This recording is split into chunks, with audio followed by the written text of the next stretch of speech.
जीवन से, लोगों से कोई शिकायत नहीं है। मेरे सर के बालों से मेरा दाह संस्कार होना है। मेरे गुर्दे, लीवर सब डोनेट में जो है कर चुका हूँ। जहाँ तक मैंने आपके बारे में पता किया, आपके बहुत सारे ऐसे ट्रस्ट हैं। एजुकेशन को लेकर भी हमने 500 बच्चे हमने गोद ले रखे हैं। लोग ये भी कहते हैं कि पॉलिटिक्स में बहुत पैसा है। राजनीति से कोई धन नहीं कमाऊंगा, ये मैं पब्लिकली जो है वायदा करता हूँ, कसम खाता हूँ कि मेरे कंपटीशन में जो लोग हैं उनको तो बस एमएलए बना दो, वे ठगी कर लें और उनके पीछे फिर ईडी लग जाए, पैसे उल्टे ले लें, उनके जीवन का ये निकलता है।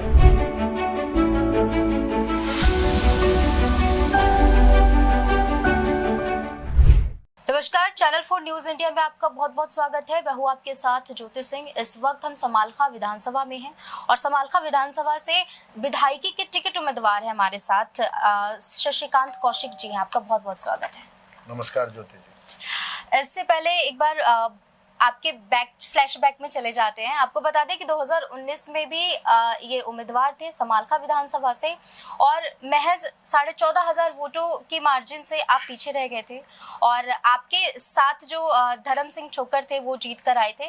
पर इस बार जिस तरीके से वो विवादों में घिरे हुए हैं, क्या आपको नहीं लगता कि कंपटीशन थोड़ा सा कम है इस बार? मेरा ये मानना है ज्योति जी कि हर युद्ध में या हर काम में अपना भाग्य और अपना कर्म काम करता है। कौन कहाँ है इस बात का मेरे लिए कोई अर्थ नहीं है। मैं पहले से बेहतर हूँ, ये ज़रूरी है। 2009 में बीजेपी की जो समालखा से वोट आई थी वो मात्र 1400 थी। हमने 1400 से 33,000 पे, 33,000 से 68,000 पे और 68,000 से 1 लाख प्लस का टारगेट बना के तैयारी कर रखी है। अब ये मुद्दा ही नहीं है कि कंपटीशन किसके साथ है, कितना है, वो कोई मुद्दा नहीं आज मेरे लिए। अच्छा, क्योंकि आपने 2009 की बात की, 2009 में एक सिटिंग एमएलए थे, उनकी टिकट कट गई थी। मैं भरत सिंह की बात कर रही हूँ। उसके बाद मैंने ये सुना है कि इस बार भी वो मैदान में है और आपके साथ ही होंगे। भरत सिंह मेरे बड़े भाई हैं, मैं उनके बारे में राजनीतिक कोई चर्चा नहीं करूंगा। पर वो भी मैदान में इस बार उतर रहे हैं, तो उन्हें लेकर कुछ कहना चाहेंगे? नहीं, किसी को लेकर कुछ नहीं कहना चाहूंगा। हर आदमी का अधिकार है, वो किसी बड़े पद के लिए या किसी बड़े पैसे के लिए प्रयास कर सकता है। प्रयास करना हर आदमी का अधिकार है। जिसके भाग्य में होगी, जिसने अच्छे कर्म किए होंगे वो जीत जाएगा। 2019 का जो इलेक्शन हुआ था वो कोई एमएलए का इलेक्शन नहीं था, वो एक महाभारत हुई थी कि सारे कौरव एक तरफ हो गए थे। हमारी पार्टी के कुछ लोग थे, दूसरी पार्टियों के जो नेता थे और पूर्व में विधायक थे, मौके के विधायक थे, ये सारे 20-30 नेता जो इकट्ठे हो गए थे और रण में आपका भाई अकेला जो है सामने खड़ा था, इसलिए इकट्ठा मिलकर धोखे से मार गए। अब की बार तैयारी ऐसी है, कोई कैसा करे, कोई कैसी रणनीति तैयार करे, उसको भेद के आगे बढ़ेंगे। तो अब की बार अभिमन्यु चक्रव्यूह में नहीं फंसेंगे? नहीं फंसेंगे। आपने वो नीति सीख ली कैसे निकलना है चक्रव्यूह से बाहर? चक्रव्यूह को तोड़ना सीख लिया है, कोई दिक्कत नहीं है। अब की बार बीजेपी 1 लाख प्लस वोटों के साथ समालखा में कमल खिलाएगी। मुद्दे की बात कर लेते हैं। ऐसे कौन से मुद्दे हैं समालखा के जिन्हें लेकर आप जनता के बीच में आना चाहते हैं? मैं ज्योति जी आपको बताना चाहूँगा, मेरे पास बहुत लोग, मैं बताना चाहूँगा बहुत लोग जो है वो एमएलए की दौड़ में है। उनको ये नहीं पता कि एमएलए बनने के बाद वो क्या करेंगे, क्यों एमएलए बनना चाहते हैं और एमएलए के क्या अधिकार होते हैं और एमएलए को क्या करना चाहिए। मेरे पास ये ग्राफ 10 सालों से रोजाना बेहतर होता जा रहा है। मेरे पास हेल्थ को लेकर पूरा सिस्टम तैयार है। मेरे पास यदि समय तो बैठ के देखना, कोई आदमी बीमार नहीं होगा तो इनिशियल स्टेज पे उसके टेस्ट होंगे, उसका ट्रीटमेंट कैसे होगा, ये सारी हमारी प्लानिंग हो चुकी है। एजुकेशन को लेकर भी हमने 500 बच्चे हमने गोद ले रखे हैं। आप नीचे हमारी लाइब्रेरी देखोगे तो जरूरतमंद 500 बच्चों के तो मैं 2 इलेक्शन हारने के बाद एजुकेट कर रहा हूँ और केवल एजुकेट नहीं कर रहा हूँ, जब तक वो सफल नहीं होंगे पीछा नहीं छोड़ूंगा। हर साल 500 बच्चों को सफल करना और केवल नौकरी में सफल नहीं करना, उनको धनवान बनाना, उनको ताकतवर बनाना, उनको बुद्धिमान बनाना, संस्कार और संस्कृति देनी, ये हमें समझ है जो हम बच्चों को देने लग रहे हैं। तो एजुकेशन का सिस्टम भी हम बदलेंगे, एटलीस्ट समालखा में जरूर बदलेंगे, ताकि बच्चे तनख्वाहों के साथ संस्कार और संस्कृति से जीवन जिए, अपने पेरेंट्स का सम्मान करें, अपने परिवार का पालन पोषण खुशियों के साथ करें, केवल पालन पोषण ना करें, हर वक्त मुस्कुरा के खुशियों के साथ आगे बढ़े। ऐसी हमारे पास एजुकेशन सिस्टम की प्लानिंग है। इससे हटके अगर बात करें, क्योंकि मैं जब आ रही थी आपके दफ्तर तो इनके बोर्ड पे मैंने देखा जनसेवक, और क्योंकि जहाँ तक मैंने आपके बारे में पता किया, आपके बहुत सारे ऐसे ट्रस्ट हैं, आपके बहुत सारे बिजनेसेस हैं, और क्योंकि ऐसा कहा जाता है कि राजनीति में आने के दो पर्पस होते हैं, या तो आप समाज सेवा करना चाहते हैं, और लोग ये भी कहते हैं कि पॉलिटिक्स में बहुत पैसा है। तो मुझे तो लगता है पैसा तो आपके पास ऑलरेडी है, लक्ष्मी ऑलरेडी, और क्या करना चाहते हैं आप? मैं ज्योति जी भगवान को हाजिर नाजिर करके बोलता हूँ कि मुझे राजनीति से जीवन में 1 रुपया नहीं कमाना, लेकिन मेरी समझ लेट आई। 2019 का जब मैं इलेक्शन आ रहा तो उस तक मैं बोलता रहा कि मुझे एमएलए बना दो, मैं ये कर दूंगा, मुझे एमएलए बना दो, मैं वो कर दूंगा। लेकिन मैंने जब इलेक्शन हारा और उस हारने के नेक्स्ट डे दिमाग सेट किया, और यार मेरे पास बहुत बड़ा एम्पायर है, मैं ये क्यों ना दान कर दूं। कब बनूंगा नहीं बनूंगा, लोग बनाएंगे नहीं बनाएंगे, भगवान को मंजूर है नहीं है, ये सारा भगवान पे पब्लिक पे छोड़ देते हैं। और पिछले 4.5 साल में हमने लाख रुपए पर डे की हमारी एवरेज है। मैंने अपना जो हमारा दद्दालाई मकान है मैं वो भी डोनेट कर चुका हूँ, 500 बच्चों को गोद ले चुका हूँ। आप नीचे जाके देखोगे इस तरीके के हमने बहुत सारे काम किए हैं। 4.5 साल से करीब अप्रैल जो है 5 अप्रैल 2020 से हमने 2 फूड वैन चला रखी है।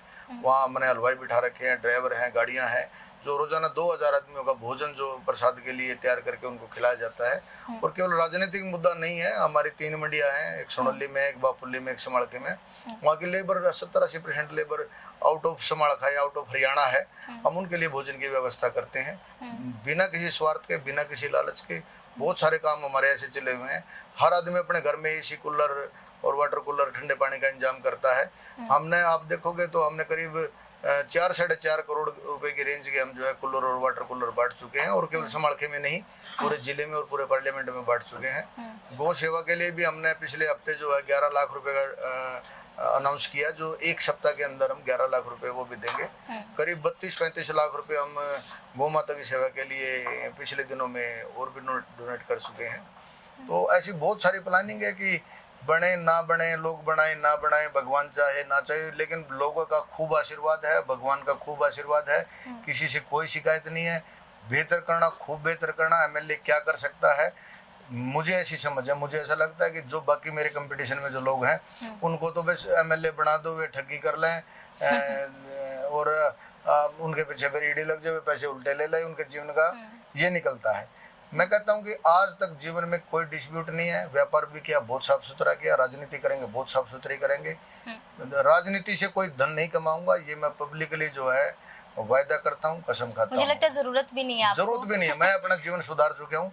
मुझे अगले जन्म में किसी राजा के घर में पैदा होना है, ये इलेक्शन के चक्कर में पड़ना ही नहीं है। मेरे कंपटीशन में कोई होगा ही नहीं, ऐसे कर्म करके जाऊंगा। मतलब मैं एमएलए चुनकर आ रहा हूँ और जनसेवक चुनकर आ रहा हूँ, इन 2 शब्दों में बहुत डिफरेंट है। तो मुझे लगता है कि आप एमएलए नहीं जनसेवक चुनकर आएंगे। जी, मेरा ये मानना है कि जो मुझे समझ नहीं थी, जो दूसरा इलेक्शन हारने के बाद आई, कि मैंने अपने जीवन का 90% जो है वो सब कुछ दान करने की प्लानिंग विद इन टाइम कर रखी है। मैंने 1 जनवरी 2020 से लेके 31 दिसंबर 2023 तक मैं अपना सारा एम्पायर डोनेट करूंगा। 90% डोनेट करूंगा, और ऑलरेडी मैं अपनी बॉडी को दान कर चुका हूँ। बाई चांस अभी 1 घंटे बाद, 1 दिन बाद, 1 साल बाद, 20 साल बाद, भगवान जब चाहे मुझे बुलाए, मुझे जीवन से, लोगों से कोई शिकायत नहीं है। मेरे सर के बालों से मेरा दाह संस्कार होना है। मेरे कुड़ने, गुर्दे, लीवर सब डोनेट में जो है कर चुका हूँ। सीएमओ के गुंठे दस्तक करे करीब 4 साल पहले जमा करा चुका हूँ। तो देखिए, कहा जाता है लक्ष्मी और सरस्वती दोनों की बात, तो यहाँ पे जब राजनीति की बात होती है तो राजनीति में कहा जाता है पैसा लक्ष्मी है और राजनीति और आपकी जो कुर्सी है वो सरस्वती है। तो मुझे लगता है सरस्वती की खोज है, लक्ष्मी आपके पास ऑलरेडी है और आप इसीलिए मेहनत कर रहे हैं। हालांकि मैंने भी आपके बारे में बहुत कुछ सुना है, आपने समाज के लिए बड़ा काम किया है। एक बार 2019 की भी बात कर लेते हैं, थोड़ी सी राजनीति की बात कर लेते हैं। जिस तरीके से 2014 में आप 3रे नंबर पे थे, 2019 में आप 2रे नंबर पर आ गए, क्या आपको नहीं लगता 2024 में आप पहले नंबर पर आ सकते हैं? मेरा ये मानना है ज्योति जी कि मैं इन पदों से, इस धन माया से ऊपर के विजन का आदमी हूँ। लोग बनाएंगे उनके लिए बहुत बेहतर करूंगा, नहीं बनाएंगे जो मेरे पास है इसको बेहतर करूंगा। पर ये मार्जिन ऐसे धीरे धीरे जिस तरीके से कम हुई है दोनों इलेक्शन में, तो कौन कौन से ऐसे कारण थे? या तो आपने बहुत अच्छा किया, या तो जो आपके विपक्ष में थे या जो वर्तमान विधायक थे उन्होंने अच्छा नहीं किया। मैं दूसरे के बारे में कभी बात नहीं करता। मैं जिसको जितना पसंद करता हूँ उसकी उतनी बात करता हूँ, इसलिए मैं ना पसंद नहीं करते इसलिए बात नहीं करते। लोगों की बात करता ही नहीं। आपने एक मूवी देखी होगी 3 इडियट, जिसमें डॉक्टर साहब थे, उनको जब गुस्सा आता था वो हंसते थे, तो आपको जब बुरे लगते आप उनके बारे में बात नहीं करते? नहीं, बड़ा मजेदार बात होता है ज्योति जी। मैं ये भी कमाल की बात बताता हूँ आपको। मैंने 2007 के बाद एक आदमी को एक बार भी कभी गुस्सा नहीं किया, क्योंकि कमजोर लोगों का गहना है जिसको मैं नहीं पहनता। एक आदमी से मेरी जीवन में नाराजगी नहीं है। मैं भगवान को हाजिर नाजिर कर रहा हूँ। ऐसे नहीं कि धोखे जीवन में किसी के साथ नहीं, सबके साथ होते हैं, परेशानियां भी सबके साथ होती हैं, लेकिन मैं भगवान की कसम खा के बोल रहा हूँ कि मुझे इस दुनिया के एक आदमी से 1 मिनट के लिए भी शिकायत नहीं है, और 2004 के बाद नहीं है। हार जाते हैं तो क्या फर्क पड़ता है, फिर से लड़ेंगे, फिर से लड़ेंगे, चींटी 1000 बार और गिरती है। बेहतर। मतलब बहुत सारे ऐसे उदाहरण है, लेकिन मैं अपने उदाहरण खुद में तैयार करता हूँ, मैं दूसरे के उदाहरण पे विश्वास ही नहीं करता। तो कुछ मैं चाहती हूँ कुछ ऐसे उदाहरण आप हमारे दर्शकों को भी दें। मैं दुनिया में इकलौता आदमी हूँ। ऐसा नहीं है कि मैं हजारों करोड़ों का आदमी हूँ, बहुत धनवान भी नहीं हूँ, लेकिन मेरे जैसा आदमी 90% दान करे ऐसा होता नहीं है, लाख रुपए रोज का दान करे ऐसा होता नहीं है। मेरे से ज्यादा अमीर लोग तो मेरे पड़ोस में बहुत सारे लोग नहीं कर पाते हैं, लेकिन मैंने जीवन की समझ है, मुझे खुशियों का पता है, मुझे अच्छाइयों का पता है। मेरे घर में आप जाओगे, मेरे एम्पायर में आप जाओगे, मेरे दोस्तों के पास जाओगे, किसी को परेशान नहीं होने देता। जीवन क्या है इसका लोगों को पता ही नहीं है। ये कितने एंजॉइंग चीज है, कितनी मजेदार चीज है। आप हर वक्त हंसते रहो, मुस्कुराते रहो, आगे बढ़ते रहो। उसको मेरे को एडिक्शन हो चुकी है। मैं हर वक्त साथियों को साथ लेके चलना और खुशियों के साथ खुश करके, संतुष्ट करके साथ लेके चलना मुझे आता है, और बहुत बड़ा एम्पायर बनाएंगे। कुदरत कहाँ लेके जाएगी वो उसकी मर्जी है, जहाँ रहेंगे बहुत बड़े विजन के साथ चलेंगे। अंत में आप समालखा विधानसभा की जनता से क्या अपील करना चाहेंगे? मैं जनता से ये अपील करना चाहूँगा कि आपके सामने जो 2 इलेक्शन हार जाता है, चाहे छोटे इलेक्शन मेंबर सरपंच का हो, जिला पार्षद का हो, 2 इलेक्शन हारने के बाद आदमी जो है आगे बढ़ने में दिक्कत मानता है, मानसिक टूट जाता है। लेकिन मैं सबको ये बताना चाहूँगा कि लंगड़ापन जो है शरीर में हो सकता है, कमजोरी शरीर में हो सकती है, दिमाग में सारे साथी सब लोग दिमाग से कमजोर ना हो। जब भी कोई फेलियर हो तो और बड़ा विजन बनाए, आगे चले। मैं तन मन धन से आपके साथ हूँ, और यदि पब्लिक मौका देती है तो आज मैं 2 बार हारा हुआ इतना कर सकता हूँ, लाखों रुपए रोजाना डोनेट कर सकता हूँ। तो जीतने के बाद क्या करूंगा, ये आराम से मेरे साथ बैठ के बात करना, लंबा विषय हो जाएगा जो सोचने की बात। थैंक यू, नमस्कार, राम राम जी। तो हमारे साथ समालखा विधानसभा से टिकट उम्मीदवार थे शशिकांत कौशिक जी, और 2 बातें निकलकर सामने आती है। अगर मैं उदाहरण देना चाहूँ तो युवाओं के लिए एक उदाहरण ये हो सकता है कि जब आप किसी एग्जाम्स की तैयारी करते हो और 1-2 बार आप फेलियर का सामना कर लेते हैं, उसके बाद या तो आप सुसाइड करते हैं या तो आप कंपटीशन की तैयारी करना छोड़ देते हैं, तो आपको ये सीखनी चाहिए। दूसरी चीज़ ये है कि जब पैसे की बात आती है, तुम्हारे पास पैसे बहुत होते हैं, दिल नहीं होता है। यानी कि जैसा कि विधायक जी ने कहा, विधायक उम्मीदवार जी ने कहा हमें कि जो पैसा है वो माया और मोह है, आप जैसे जैसे उसको त्यागते हैं वैसे ही वैसे आप निखरते जाते हैं, तो निखरना चाहिए। धन्यवाद।